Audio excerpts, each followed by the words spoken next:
Hello. Let me try and answer some of the questions that have been bothering a lot of people, and I've been receiving many requests since the morning for clarity on COVID-19.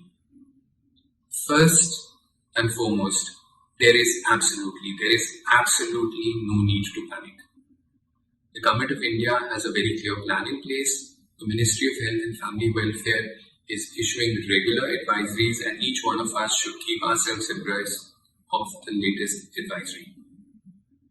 Hand hygiene is crucial. We need to wash our hands with soap and water, or if we have access to a hand rub with alcohol, we should use that frequently. We should stop shaking hands, and we should stay away from hugging each other and instead embrace namaste.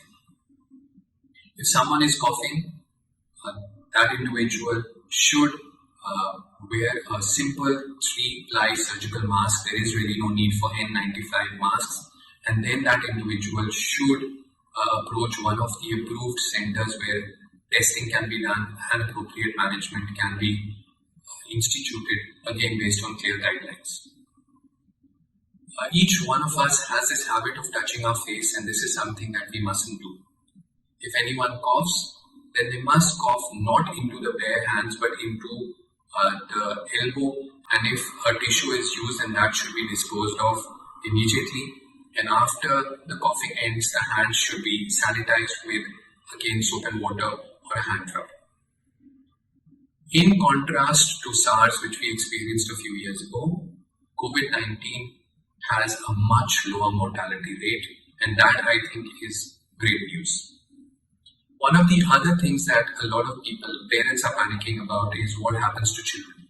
And if we look at all the data that has emerged, COVID-19 does produce a milder illness in children.